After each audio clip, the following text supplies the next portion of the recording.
সাতক্ষীরায় ভোমরা লক্ষ্মীদারি সীমান্তে কৃষকদের জমি নিয়ে বিজিবি বিএসএফ বিতর্ক পতাকা বৈঠক। এ বিষয়ে জানতে সাতক্ষীরা থেকে সরাসরি যুক্ত হচ্ছি সহকর্মী শরীফুল্লাহ কায়সার সুমনের সঙ্গে। সুমন, সর্বশেষ কি তথ্য রয়েছে আপনার কাছে, আমাদের জানাবেন। ইশিকা, দাঁড়িয়ে আছি যে ভোমরা যে সীমান্ত সড়ক, সেই সড়কের কাছে।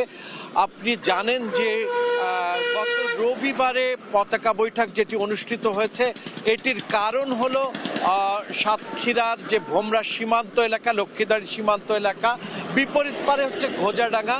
এখানে দুইজন কৃষক, বিশেষ করে নজরুলের মাত্র 10 গজ একটি জমি, সেটি দীর্ঘদিন ধরে কিন্তু বাংলাদেশের এই নজরুল তার জমি চাষাবাদ, তার পূর্বপুরুষরাও চাষাবাদ করে আসছে, যেটি নিয়ে কখনো কোনো বিবাদ হয়নি। হঠাৎ করেই রবিবারে এই বিবাদটি সৃষ্টি হওয়ার পরে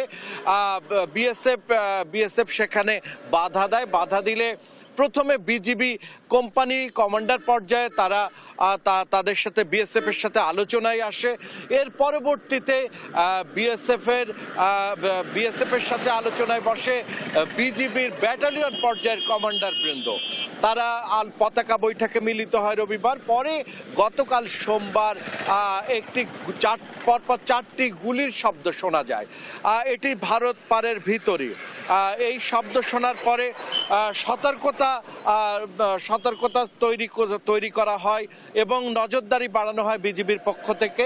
আমরা বিজিবির ব্যাটালিয়ন কমান্ডার, সেক্টর কমান্ডার এবং রিজিওনাল কমান্ডার 3 পর্যায়ে কথা বলেছি। তিনজনই আমাদেরকে জানিয়েছেন যে এটি বিএসএফ এর নিজস্ব ব্যাপার।